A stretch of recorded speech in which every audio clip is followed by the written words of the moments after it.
Stimați telespectatori, urmăriți știrile. Mă numesc Cristina Iovanovici.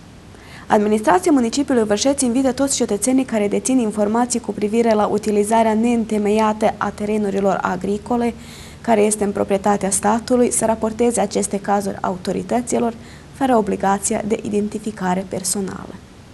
Raportul privind utilizarea neîntemeiată a terenurilor agricole care este în proprietatea statului este posibil prin poștă la adresa Piața Victoriei 1, 26300 Vârșeț, la numărul de telefon 06080700205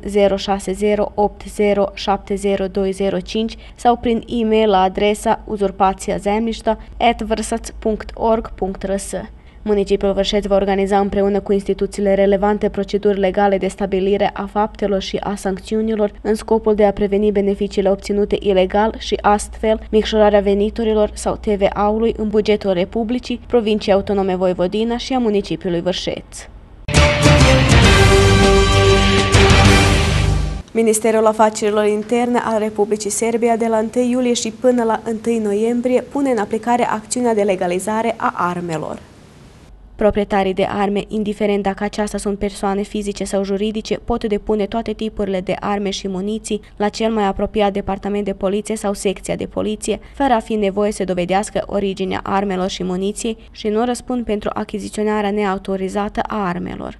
În timpul legalizării, persoanele fizice și juridice își pot înregistra arma ca o armă de siguranță personală, pistoale și revolvere, o armă de vânătoare, puși de vânare și carabine, o armă de sport, puși de calibru mic și arme cu aer comprimat și o armă convertibilă care nu au aprobarea Ministerului Afacerilor Interne al Republicii Serbia. În cadrul sărbătoririi Chirvaia din acest an, duminică 24 iulie, cu începere de la ora 16, la Srediștea Mare va avea loc un bal mascat pentru copii. Anunțarea copiilor pentru participarea la bal mascat pentru copii se poate face până vineri 22 iulie la numerele de telefon 060 379 3761 și 065 529 3592. Întreprinderea 2 octombrie invită toți producătorii și comercianții de produse agricole să vină la Piața Agrico, în strada Đure-Cvejića fără număr, pentru a prezenta produsele sale în condiții extrem de accesibile și moderne.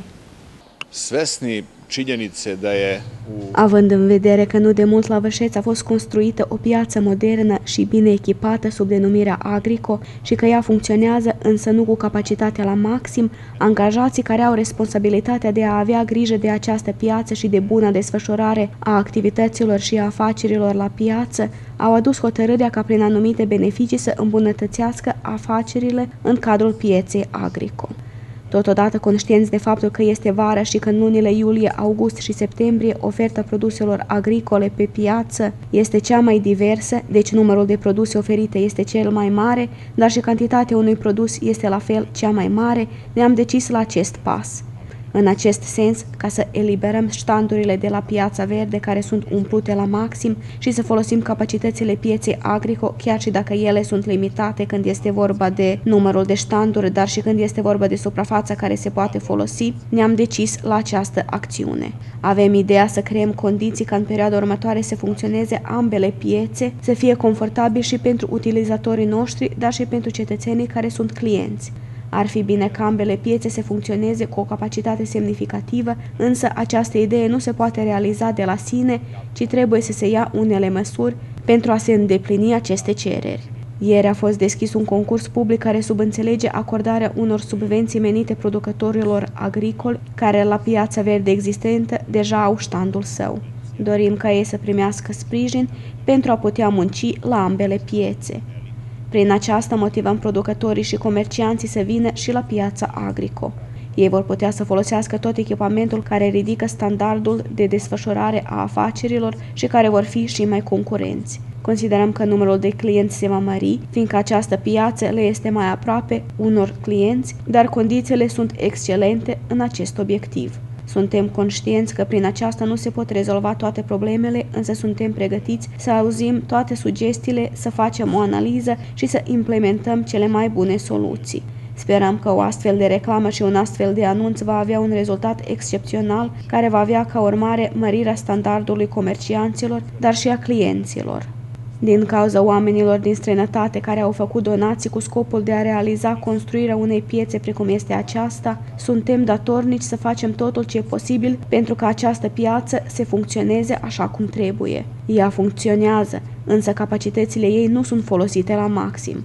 Considerăm că aceste măsuri vor fi bune pentru toți. Sunt câțiva interesați, însă sperăm că în câteva zile și din cauza anunțurilor publice difuzionate și la televizor, acest număr se va mări. Piața Agrico dispune de 600 de metri pătrați de spațiu interior, unde se află 80 de ștanduri și 300 de metri pătrați de spațiu deschis cu 60 de ștanduri. La fel dispune și de o piață de produse lactate bine echipată și modernă, care conține 30 de refrigorifere. Obiectivul este asigurat și în perioada de vară dispune de aer condiționat. Se invită toți producătorii și vânzătorii agricoli să prezinte produsele sale la piața nouă, modernă și contemporană, la piața Agrico.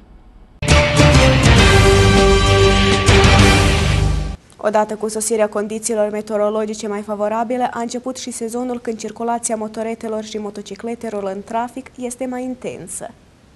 Cu scopul de a asigura circulația sigură a acestor vehicule, se face apel către toți participanții și în special către conducătorii de motorete, mopede și motociclete să aibă grijă atunci când conduc, fiindcă ei sunt categoria cea mai vulnerabilă în trafic. Aceasta înseamnă că traficul mai intens poate rezulta cu un număr mai mare de accidente cu aceste categorii de vehicule. Cu scopul de a preveni accidentele la care participă motoretele, mopedele și motocicletele, Consiliul pentru Siguranță Rutieră al municipiului Vârșeț, în colaborare cu Agenția pentru Siguranță Rutieră, a lansat o campanie sub genericul Ai grijă de alții, gândește-te la tine. Mesajul este adresat în primul rând conducătorilor din această categorie, care trebuie să fie foarte atenți, deoarece acest grup are o probabilitate mai mare de a avea un accident rutier. Din cauza aceasta, atenția trebuie concentrată asupra factorilor cheie de risc și anume viteza mai mare decât ce e prevăzut, lipsa de echipament de protecție, precum este conducerea motorului fără cască, lipsa luminilor corespunzătoare și neutilizarea echipamentului de protecție pentru călători, precum este casca.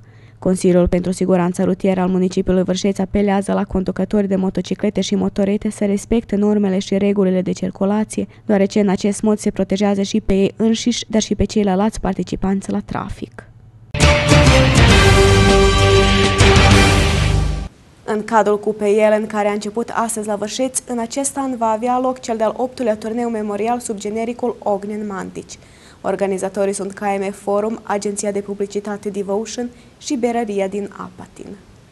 Turneul memorial Ognen Mandici, care din acest an începe pe 20 iulie, difere de cele din anii trecuți din cauza că învingătorul va merge la turneul final de la Belgrad, unde va juca contra altor 15 învingători ai competițiilor din întreaga Serbia. Turneul de la Belgrad se va juca după sistemul knock-out. Organizatorii suportă costurile călătoriei și echipamentului de sport. Învingătorul turneului din Belgrad primește un premiu în formă de excursie la Paris cu durată de 7 zile. Plata pentru fiecare echipă este de 6.000 de dinari. Anunțarea și obținerea informațiilor suplimentare se poate face la numărul de telefon 065 44 44 212. Până la sfârșitul zilei ne așteaptă vreme caldă cu cer senin. Valorile termice vor fi cuprinse între 16 și 23 de grade Celsius. Vântul schimbător suflă cu viteze de până la 6 metri pe secundă. Pentru mâine, meteorologii prevăd vreme caldă și însorită. Temperatura minimă în orele dimineții va fi de 18 grade, iar cea maximă în cursul zilei va ajunge până la 27 de grade Celsius. Vântul schimbător va sufla cu viteze de până la 4 metri pe secundă. Stimați telespectatori, ați urmărit știrile. Vă mulțumesc pentru atenție. Rămâneți alături de noi.